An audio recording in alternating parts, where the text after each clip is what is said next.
Hello students, ब्रेंटली education के इस YouTube channel में एक बार फिर से आप लोगों का हार्दिक अभिनंदन है। पिछले वीडियो में हम लोगों ने गति के प्रथम नियम और जड़त्व को समझा था। आइए आज के इस वीडियो में हम लोग संवेग यानी कि मोमेंटम को समझते हैं। गति का प्रथम नियम यह बताता है कि जब कोई असंतुलित बाह्य बल किसी वस्तु पर कार्य करता है तो उसके वेग में परिवर्तन होता है, अर्थात वस्तु त्वरण प्राप्त करती है।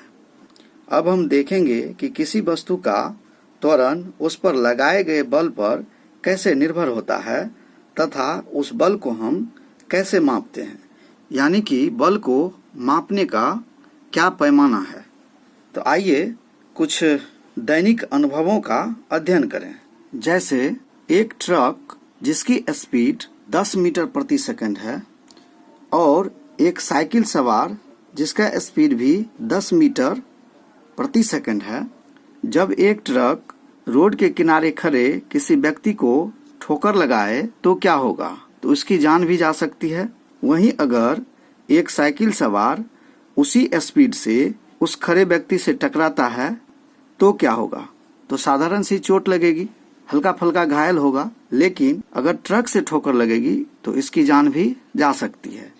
तो यहाँ आपने नोटिस किया कि ट्रक वह भी 10 मीटर प्रति सेकंड के स्पीड में है, साइकिल वह भी 10 मीटर प्रति सेकंड के स्पीड में है।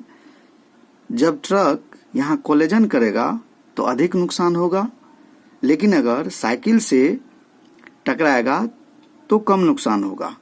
इसी तरह मान लीजिए कि बंदूक से छोड़ी गई गोली अगर किसी व्यक्ति को लग जाए तो उसकी जान भी जा सकती है या वह मौत का कारण हो सकता है। लेकिन अगर कोई व्यक्ति उसी बंदूक की गोली को गुलेट से उस पर छोड़े तो साधारण सी चोट लगेगी, यानी कि हल्का फुल्का नुकसान हो सकता है। यहाँ गोली की स्पीड 2500 मीटर प्रति सेकंड है और गुलेल बमुश्किल कितना 10 मीटर प्रति सेकंड के स्पीड से जाएगा। तो यहाँ स्पीड मैटर करता है कि अगर किसी वस्तु का स्पीड ज़्यादा है तो वो ज़्यादा नुकसान करेगा और अगर स्पीड कम है तो वह कम नुकसान करेगा। आप कैरम बोर्ड जरूर खेले होंगे, तो कैरम बोर्ड में स्ट्राइगर और गोटी को अगर बारी बारी से आप मारेंगे, हिट करेंगे, तो स्ट्राइगर को ज़्यादा बल लगाना पड़ेगा और गोटी को मारने में कम बल लगता है। तो यहाँ जो है स्ट्राइगर का मास ज़्यादा है और गोटी का मास कम है। इसी तरह एक क्रिकेट बॉल और एक टेनिस बॉल में अगर टेनिस बॉल आपसे आकर के टकराए तो कम चोट लगेगा, वहीं अगर क्रिकेट की बॉल आकर आपको लगे तो वह ज़्यादा नुकसान करेगा। तो यहाँ क्रिकेट के बॉल और टेनिस के बॉल में मास का डिफरेंस है, अर्थात द्रव्यमान का डिफरेंस है। तो अभी तक आपने उपरोक्त उदाहरणों में यह देखा कि संवेग जो है वह दो चीजों पर निर्भर करता है। पहला है द्रव्यमान और दूसरा है वेग। तो संवेग दो भौतिक राशियों पर डिपेंड करती है, जिसमें पहला है द्रव्यमान और दूसरा है वेग, और यह दोनों मिल करके संवेग बनता है। आइए अब जानते हैं कि संवेग को हम किस तरह से परिभाषित कर सकते हैं। संवेग यानी कि मोमेंटम किसी वस्तु के द्रव्यमान तथा उसके वेग के गुणनफल को उसका संवेग यानी कि मोमेंटम कहते हैं।